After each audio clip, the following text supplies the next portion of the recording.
My project was learning and understanding the life history factors, important incidents of white nose syndrome, pseudogomascus destructans disease among North American bats. There are a few people that I would like to thank for guiding me in supporting this bat project, one being Eric Atkinson, because without his help and leadership, this project would not have been possible. I would like to thank the Northwest College Biology Department who helped with bat DNA extraction, Northwest College and the opportunities that they provide. My dad, Butch Siirila, without his help of collecting guano, this project would have been much harder.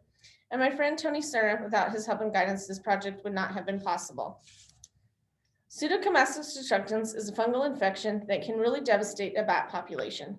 In the bottom left corner, we see a microscopic picture of the PD spores and hyphae that can and will attach to the bat's wings and muzzles, which is the beginning start of the fungal disease, white nose syndrome.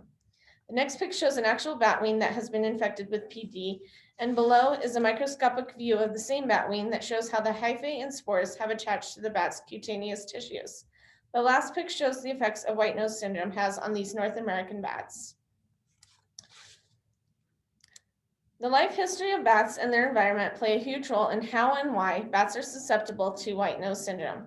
I was able to study the patterns of North American bats, such as migration habit, torpor, sleep, and roosting behavior, and using a principal components analysis, I was able to conclude that migratory pattern and roosting behavior accounted for over 63% of variability in PD infection.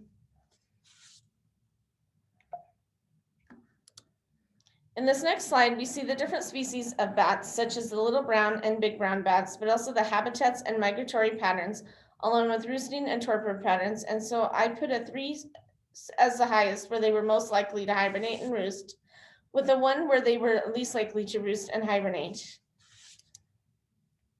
In the bottom 2 quadrants, we see that white nose syndrome is very prevalent to hibernation in caves, longer torpor, and roosting in colonies. We also see that there are several North American bats, such as the tricolor, the little brown, and the gray, that are very closely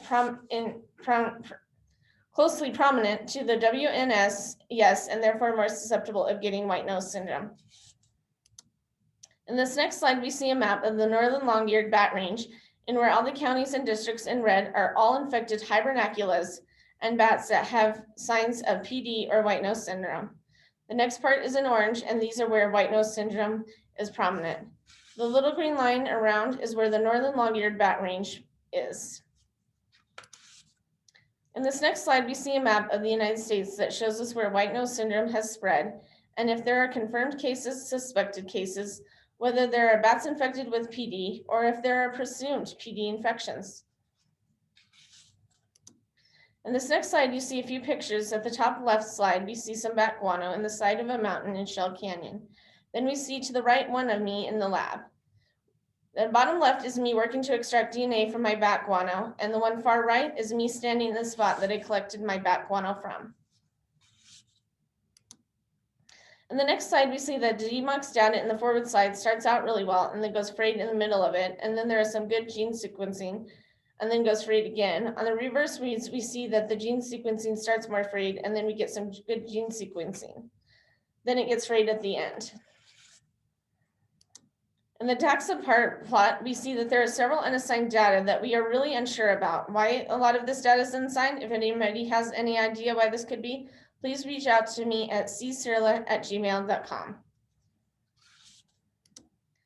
There are things that every community in town can do to prevent the spread of white nose syndrome. If we all did our part, then we can keep these bats from this devastating disease. 1, always change your clothes when going from cave to cave, since the spores on your clothes can spread this fungal infection. 2, contact your local game and fish and BLM land management and wildlife agencies if you have any questions on caving or white nose syndrome in bats. 3, the more we reach out and teach people how important bats are to our ecosystem, then we can prevent the spread of white nose syndrome. 4, we need to get the public involved in helping to spread the word of the effects that these spores can have on North American bat species and their environment.